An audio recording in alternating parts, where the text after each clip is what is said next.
Existem terras onde os mapas apenas mostram a superfície, enquanto sua alma permanece escondida sob camadas de rocha, gelo e lendas desconhecidas.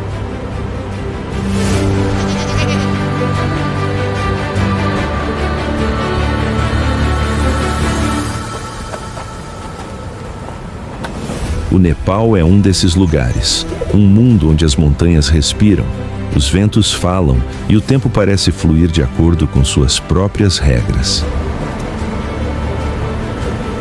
Aqui, a beleza anda sempre de mãos dadas com o perigo, e a grandiosidade da natureza deixa as pessoas com medo e irresistivelmente atraídas.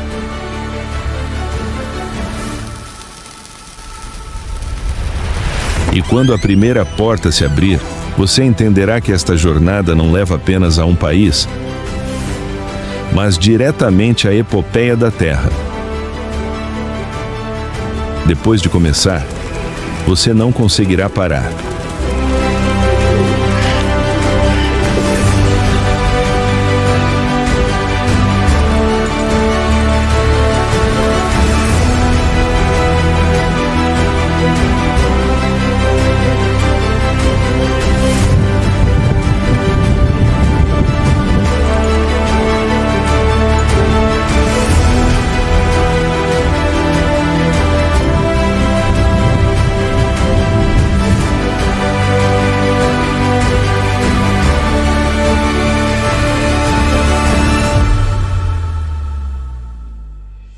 Everest, Himalaia.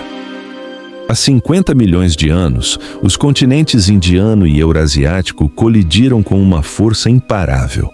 A partir desse terremoto primordial, o Himalaia foi formado e, no centro dessa criação, o Everest se ergueu, mais alto do que qualquer outro pico. Até hoje,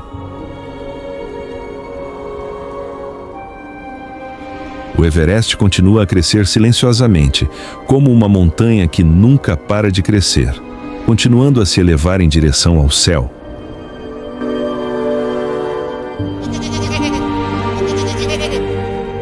Mas o Everest não é apenas uma cristalização de rocha e gelo. Na cultura tibetana, a montanha é chamada de Chomolungma, a Santa Mãe do Universo, enquanto para os nepaleses é Sagarmatha, a Testa do Céu. Dois nomes diferentes, mas ambos apontam para uma única essência. O Everest não é um pico de montanha para os humanos conquistarem, mas uma deusa antiga que se ergue entre as nuvens, protegendo e desafiando aqueles corajosos o suficiente para se aproximarem dela.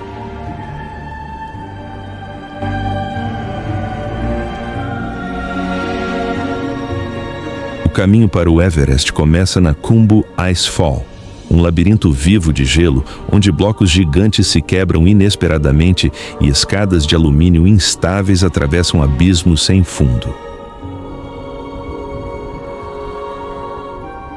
Khumbu não é apenas uma barreira geológica, é o teste do Everest à coragem e perseverança humanas.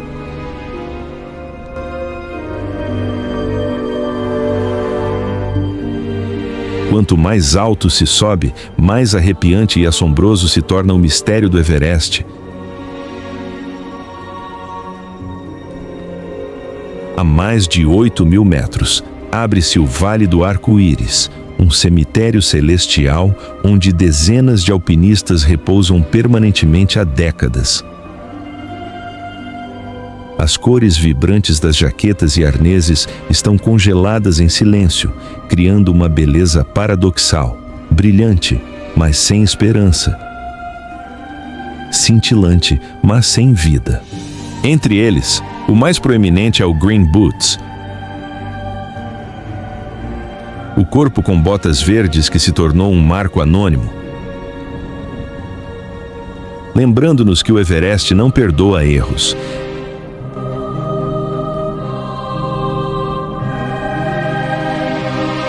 Desde o início do século XX até os dias atuais, mais de 340 pessoas morreram tentando conquistar esta montanha. Destas, estima-se que 200 corpos ainda estejam no Everest hoje. condições extremamente perigosas na zona da morte acima de 8. 0,000 metros, onde o ar é apenas 1/3 mais denso. Os ventos são fortes e as temperaturas caem para 40 degrees, tornam quase impossível recuperar os corpos. O gelo e a neve em constante movimento podem cobrir ou expor os corpos de ano para ano, dificultando a determinação do número exato. Esses corpos estão espalhados ao longo da rota de escalada, especialmente perto do acampamento 4, como lembranças silenciosas do preço pago ao enfrentar o Everest.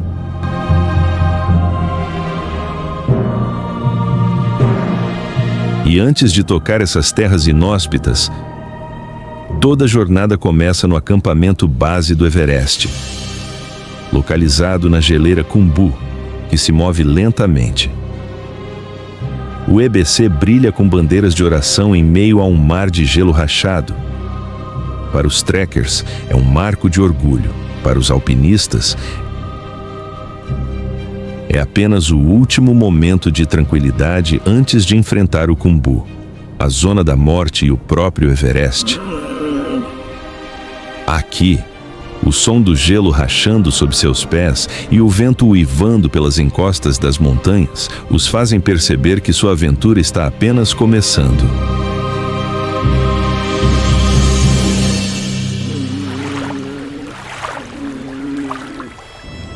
Upper Mustang. Upper Mustang é um dos poucos lugares no mundo que mantém a marca dos tempos antigos, preservando uma identidade cultural que muitos outros lugares perderam. Outrora, o reino de Lo, uma pequena dinastia profundamente influenciada pelo Tibete. Esta terra ficou quase completamente isolada do mundo exterior durante séculos, abrindo-se oficialmente apenas em 1992. Esse isolamento preservou tudo intacto, desde a arquitetura de paredes de terra, mosteiros antigos e rituais budistas, Vajrayana, até a língua e a vida cotidiana. Ao entrar em Upper Mustang, tem-se a sensação de voltar centenas de anos na história, para um Tibete antigo que não é mais facilmente visto hoje em dia.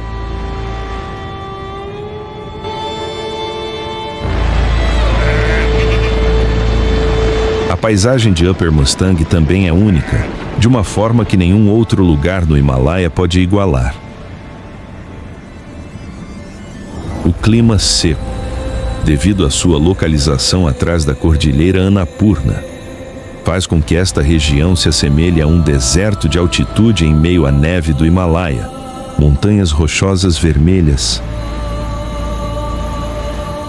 amarelas, brancas e roxas foram suavizadas pelo vento, formando enormes paredes sedimentares, criando uma cena que é ao mesmo tempo primitiva e surreal. Como em Marte, aninhada entre esses vales varridos pelo vento, está Lo Mantang, uma cidade antiga cercada por muralhas de terra com 600 anos, onde os cavalos continuam sendo o meio de transporte tradicional e os antigos mosteiros ainda ecoam com cantos como na época medieval.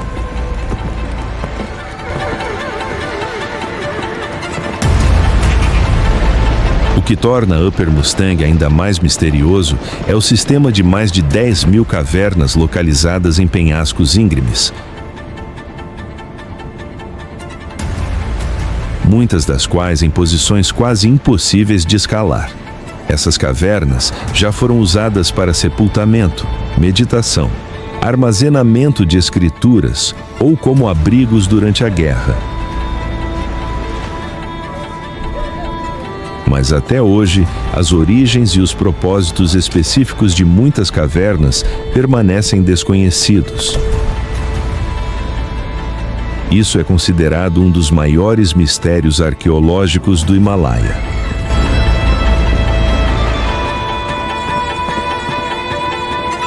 Culturalmente, Upper Mustang é considerada a terra que preserva o espírito tibetano mais puro fora do Tibete.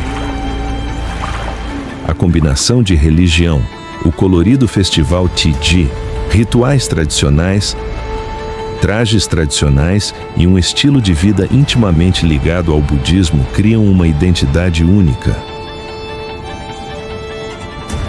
As pessoas aqui ainda mantêm um ritmo de vida lento, respeitam a natureza e vivem em harmonia com um ambiente hostil que chamam de lar há milhares de anos.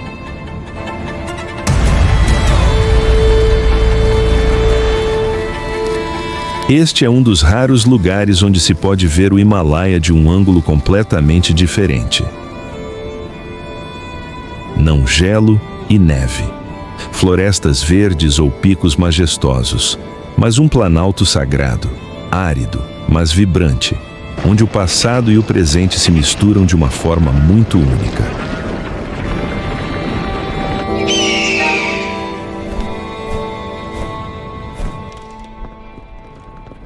Stupa de Bodhanath. A Stupa de Bodhanath não é apenas um local de peregrinação, mas também o coração espiritual pulsante de Katmandu, onde todas as estradas, sinos, fumaça de incenso e até mesmo as respirações da cidade parecem convergir. Considerada uma das maiores e mais sagradas estupas do mundo do budismo Vajrayana, Bodhanath se ergue como uma montanha espiritual em meio à agitação da cidade. Diante da enorme estupa branca, com seus olhos sábios olhando em todas as direções, sente-se como se estivesse diante de uma entidade viva, um espaço onde o tempo não flui mais como fora, mas desacelera para a rotação constante das rodas Mani e os passos de milhares de peregrinos.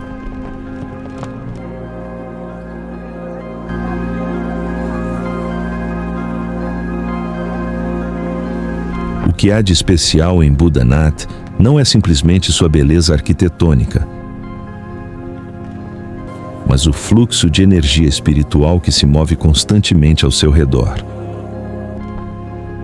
Desde o início da manhã, antes do sol nascer, exilados tibetanos e seguidores nepaleses do budismo Vajrayana caminham ao redor da estupa, entoando o mantra Om Mani Padme Hum e girando as rodas de oração de bronze, desgastadas pelo toque humano ao longo de séculos. Nesses momentos, Bodhanath se assemelha a um corpo celeste, o centro de uma órbita humana, onde cada indivíduo gira em reverência, harmonizando-se como planetas circulando um sol sagrado invisível.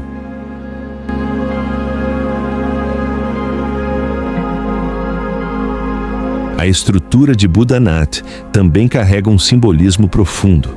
A base da estupa em forma de mandala representa o mapa do universo. A cúpula branca é o Monte Meru, o eixo espiritual que conecta o céu e a terra.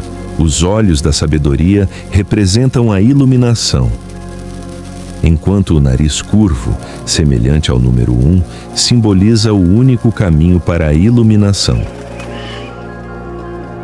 As bandeiras Lungta multicoloridas que tremulam no céu não são meramente decorativas,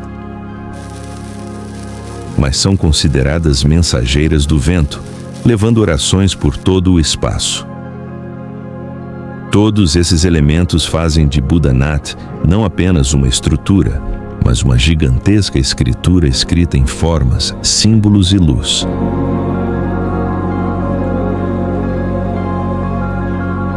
Ao redor de Bodhanath existe um mundo à parte, vielas estreitas que vendem incenso, sinos de bronze, escrituras, máscaras tibetanas. Pequenas lojas de chá onde monges vestidos com túnicas vermelhas sentam-se pensativos junto às janelas. Telhados altos de onde se pode contemplar toda a estupa banhada pelo pôr do sol. Em meio a uma Katmandu que às vezes pode ser caótica e barulhenta, Bodhanath existe como um reino de tranquilidade, Um lugar onde, mesmo que você fique parado por apenas alguns minutos, sente sua mente desacelerar, aprofundar-se e ficar mais pacífica do que nunca.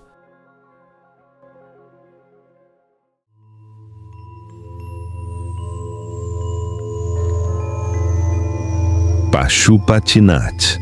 Às margens do rio Bagmati, surge Pashupatinath, o complexo de templos hindus mais sagrado do Nepal, onde o coração do hinduísmo bate no Himalaia, abrindo um novo capítulo da jornada. Um mundo onde a vida, a morte e a espiritualidade se fundem nos rituais infinitos da humanidade. A partir do momento em que você põe os pés nas margens do rio Bagmati, que divide o complexo de templos, você verá a vida e a morte coexistindo em um único espaço. De um lado, os devotos rezam, oferecem flores, acendem lamparinas de manteiga e entoam mantras. Do outro, as piras funerárias onde as famílias se despedem de seus entes queridos no ritual final do hinduísmo. Não há limites nem ocultação. Tudo está exposto, mas sem peso. Pashupatinath faz com que percebamos: a morte não é o fim, mas parte do ciclo ao qual todos os seres vivos retornam.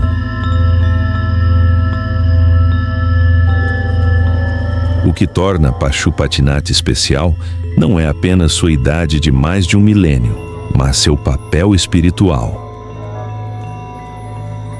Este é o templo de Shiva mais importante do Nepal e um dos maiores centros de energia do hinduísmo himalaico. Para os hindus, visitar Pashupatinath é uma bênção, e ser cremado aqui é uma oportunidade para a alma escapar do ciclo de renascimento. Os monges sadhu, com seus longos cabelos trançados em cordas e seus rostos cobertos de cinzas brancas, meditando nos degraus de pedra, tornaram-se símbolos vivos de ascetismo e renúncia.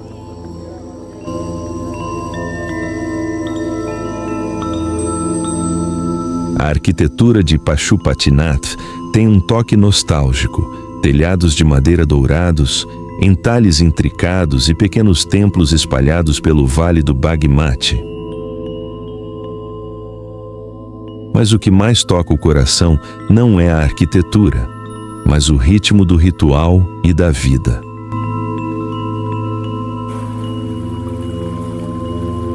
São os rituais de cremação ao longo das margens do Bagmati que criam a beleza sagrada única deste lugar. Em antigos ghats de pedra, no fogo vermelho ardente, os corpos mortais são devolvidos ao vento e às cinzas, enquanto as almas são enviadas com cantos solenes.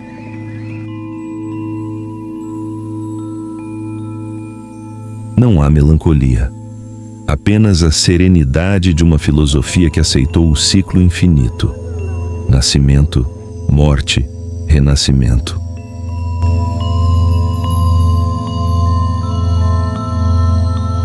E então, ao deixarmos Pashupatinath, com nossos passos mais leves e nossas mentes mais abertas à natureza frágil da existência humana, a paisagem do Nepal muda de cor mais uma vez. Os templos e a fumaça do incenso ficam para trás. O ar esquenta. O cheiro da terra e da grama flutua na brisa. O sul se abre para um mundo completamente diferente. Uma terra onde a vida não se esconde nas pedras, mas ruge na floresta profunda.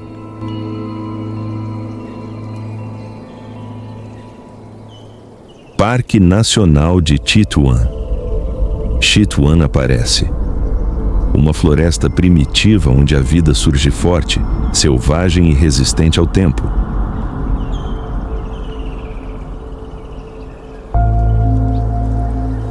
O Parque Nacional de Chitwan localizado no centro do Nepal, é uma das reservas naturais mais famosas do sul da Ásia. Com um ecossistema diversificado e rico, o parque abriga mais de 68 espécies de mamíferos, notadamente tigres de Bengala, rinocerontes de um chifre, elefantes selvagens, ursos preguiçosos e leopardos, entre muitos outros. Além disso, Chitwan é um paraíso para as aves, com mais de 544 espécies registradas, juntamente com 56 espécies de anfíbios e répteis. 126 espécies de peixes que vivem em rios como o Rapti e o Narayani, e mais de 700 outras espécies animais, incluindo insetos e borboletas. Em particular, o parque abriga uma das maiores populações mundiais de rinocerontes de um chifre, com quase 700 indivíduos, e também é um importante habitat para ursos preguiçosos, elefantes selvagens e crocodilos gaviais, contribuindo para a preservação da preciosa biodiversidade do Nepal.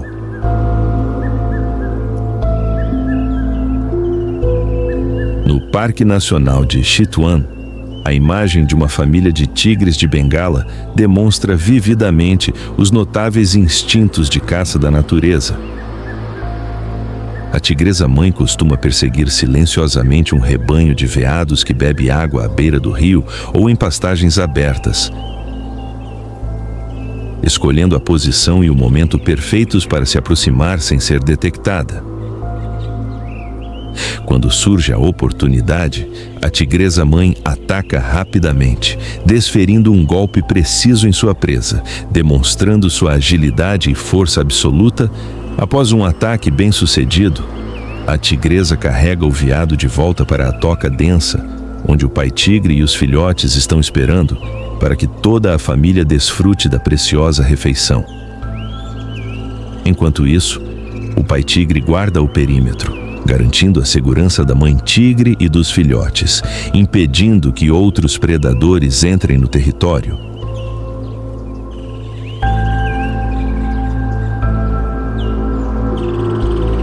Chitwan também possui um profundo valor cultural com a presença do povo Tharu, uma comunidade indígena que vive na floresta há séculos. Suas casas tradicionais de barro, danças do fogo rituarra e histórias ancestrais contadas aos visitantes transformaram Chitwan não apenas em uma reserva natural, mas também em um museu vivo da cultura Terai. O povo Tharu não vive apenas na floresta, eles pertencem à floresta. Suas vidas, desde a pesca e a coleta de mel até os festivais da colheita, estão intimamente ligadas aos ritmos da natureza.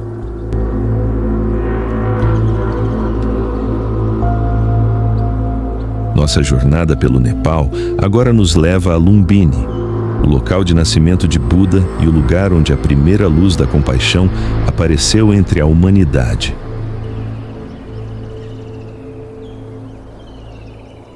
Lumbini.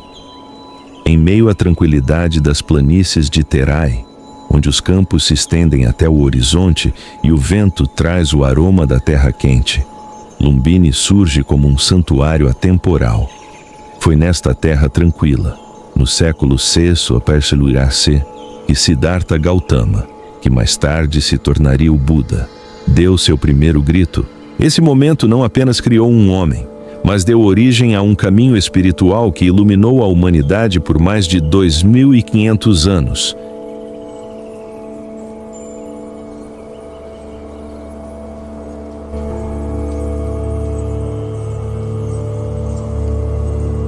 Em Lumbini, as pessoas não leem a história, elas veem a história diante delas. No solo antigo, o pilar de Ashoka, com mais de 2 milênios, ainda permanece silenciosamente sob a sombra das árvores, como uma confirmação inegável do local de nascimento do budismo. As camadas arqueológicas sob o templo Maya Devi revelam fundações antigas da época do Buda. tornando toda a área um registro vivo. Um testemunho que a Unesco honra como patrimônio mundial por seu valor espiritual e profundidade histórica encontrados em nenhum outro lugar.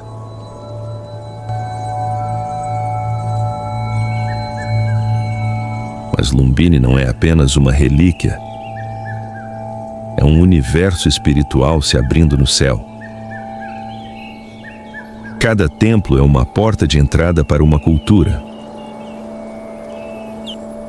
Mas todos levam ao templo Maya Devi e ao lago Puskarni, onde a rainha Maya deu à luz o príncipe Siddhartha. É o lugar onde, segundo a lenda, flores de lótus desabrocharam sob seus primeiros passos, imbuiu Lumbini com uma aura de maravilha. E então, ao deixar Lumbini, leva-se essa tranquilidade como um presente intangível. A estrada segue novamente para o norte, onde as montanhas começam a elevar-se no horizonte, sinalizando outro mundo à espera.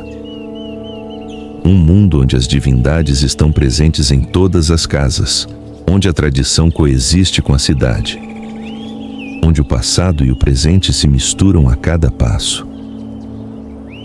Essa é Katmandu, o coração da civilização do Himalaia.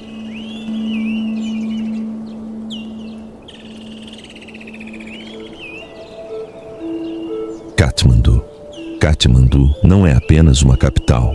É um museu cultural vivo, onde cada rua, cada janela, cada painel de madeira entalhado carrega a marca de mais de 2000 anos de história. Uma cidade onde o passado e o presente não se sucedem, mas respiram em um único ritmo.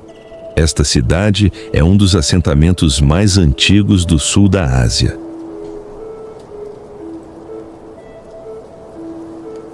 Tendo passado pelos altos e baixos das dinastias Licchavi, Malla e Shah, cada uma das quais deixou para trás não apenas poder, mas também camadas de cultura acumuladas como sedimentos do tempo.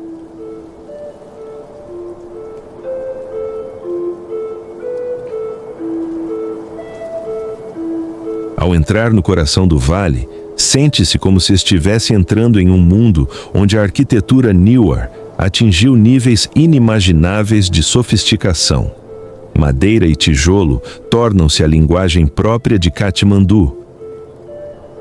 Pilares de casas esculpidos até os cabelos dos deuses, caixilhos de janelas delicados como rendas de pedra, telhados de templos com várias camadas empilhados como degraus que levam ao céu.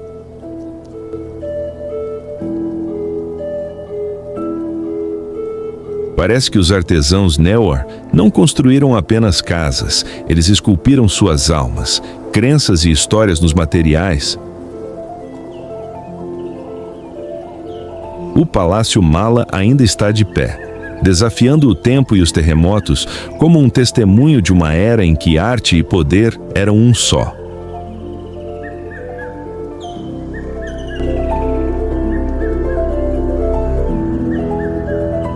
Ao mergulhar mais fundo na cidade, ouve-se o coração cultural de Katmandu ressoar através de festivais e arte. As danças mascaradas do festival Indra Jatra não são meras apresentações, são contos mitológicos trazidos à vida por tambores, símbolos e passos poderosos. Nos mosteiros, pinturas Tanka estão penduradas silenciosamente. Mas suas cores cantam como mantras visuais. E nas vielas estreitas, os artesãos Newar ainda moldam ouro e gravam prata com as mãos treinadas por seus antepassados, criando joias que são tanto acessórios quanto talismãs, respirando o espírito do Himalaia. Em Katmandu, você não apenas vê a cultura, você a toca, ouve e respira. Este é um lugar onde tudo, desde a arquitetura, religião, rituais, música, até o aroma do incenso, Tudo se mistura para criar um fluxo infinito, deixando os viajantes impressionados e encantados, sentindo-se pequenos diante da profundidade da civilização do Himalaia.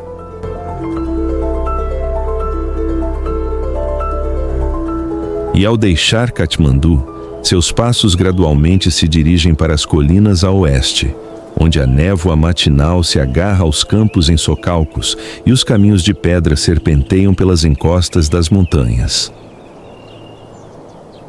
À distância, uma antiga fortaleza se ergue, como se guardasse a história de toda a nação. Essa é Gorkha. Gorkha não é apenas uma cidade montanhosa, é o berço do Nepal, no século XVI. Era apenas um pequeno principado, mas no século XVIII, o destino de todo o Himalaia havia mudado. Nesse cenário montanhoso, surgiu um homem, Prithvi Narayan Shah, um rei que viu um potencial que ninguém mais conseguia enxergar. Ele acreditava que o Nepal não deveria ser um conjunto de principados fragmentados, mas sim um jardim de muitas flores, forte quando unido sob uma única bandeira. E a partir de Gorkha Durbar, o majestoso palácio e fortaleza situado na colina mais alta da cidade, ele começou sua campanha para unificar o país. Foi aqui, nessas antigas salas de madeira, que as estratégias, os juramentos e os primeiros passos do Nepal moderno foram traçados.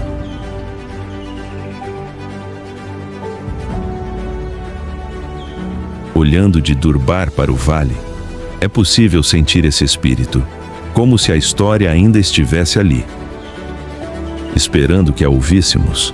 Mas Gorkha não criou apenas um rei, criou guerreiros imortais. Os pequenos homens que viviam entre as montanhas e florestas tornaram-se lendários, guerreiros Gurkhas, corajosos, leais e disciplinados como as espadas que empunhavam. Sua arma, a faca curva Khukri, não era apenas uma ferramenta de combate, mas um símbolo de coragem. Na Guerra Gurkha, 1814-1816, esse pequeno exército lutou contra a poderosa Companhia Britânica das Índias Orientais com um espírito que surpreendeu seus oponentes. Embora a guerra não tenha trazido vitória territorial, trouxe algo maior: respeito absoluto.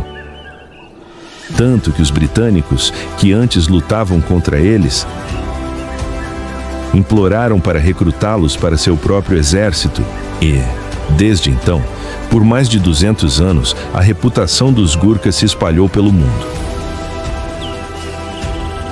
Melhor enfrentar a morte do que enfrentar um Gurkha.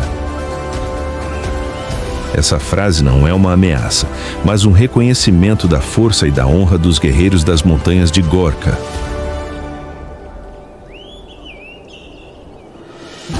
Hoje, Gorkha Durbar ainda se ergue imponente, como se guardasse os segredos do país. A madeira é esculpida em cada grão. O telhado do templo se eleva ao céu e os corredores de pedra levam a um lugar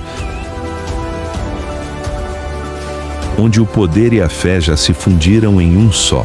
E então, ao deixar Gorkha, levando consigo os ecos de guerreiros imortais e o espírito de um povo resiliente,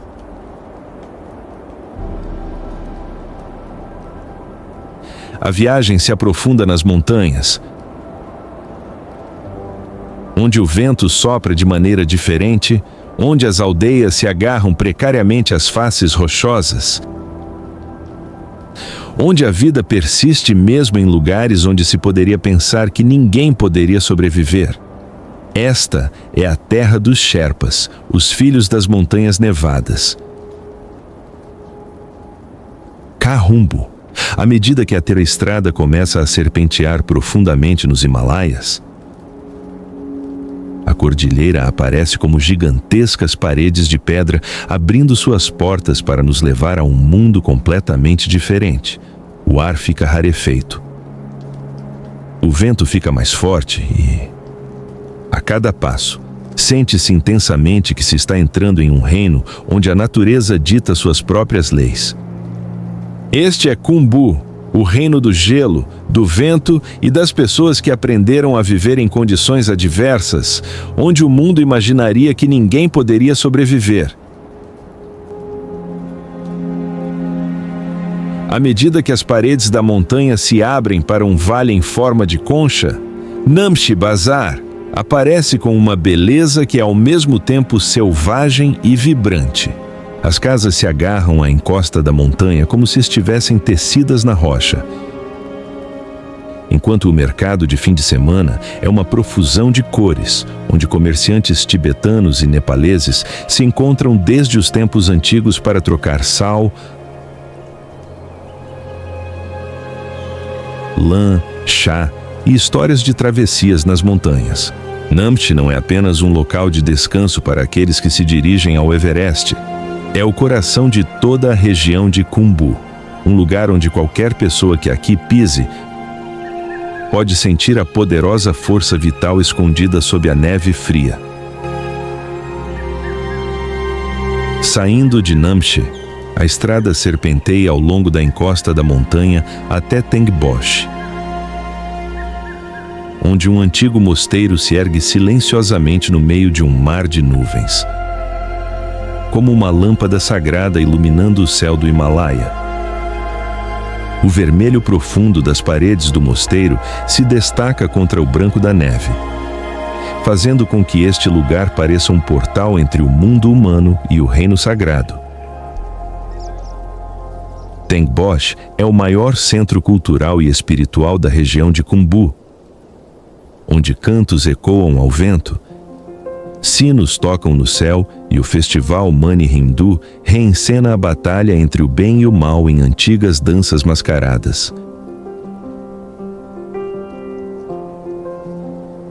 De pé no pátio do mosteiro, contemplando o Everest, o Lhotse e o Amadablan que se erguem diante de você, sente-se uma reverência que torna as palavras supérfluas.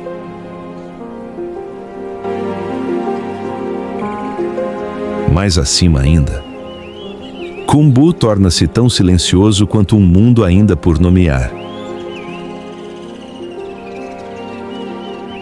Dingboche, situado a mais de 4.400 metros, parece uma vila nascida das nuvens brancas.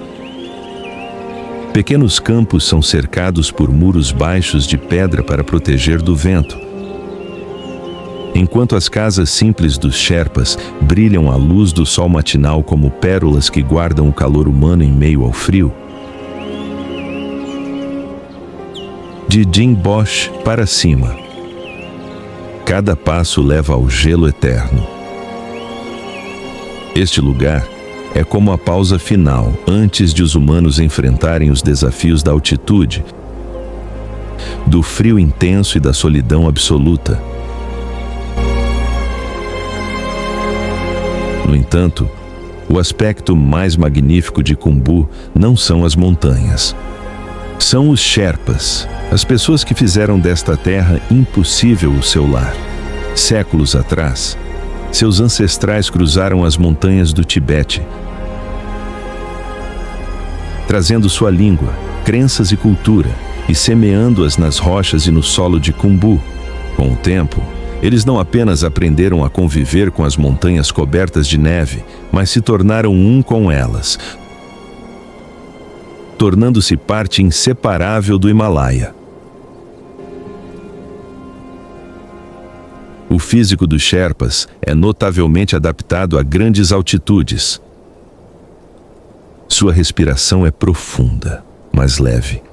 Seu sangue transporta mais oxigênio do que a média, e seus pés deslizam sobre encostas rochosas como se o próprio solo os sustentasse. Eles interpretam as nuvens para prever tempestades e ouvem as montanhas para saber se o vento está mudando. Para eles, o Everest não é um desafio a ser conquistado, mas uma deusa a ser honrada. A cultura Sherpa está impregnada do espírito budista tibetano. Bandeiras de oração tremulam no topo das colinas.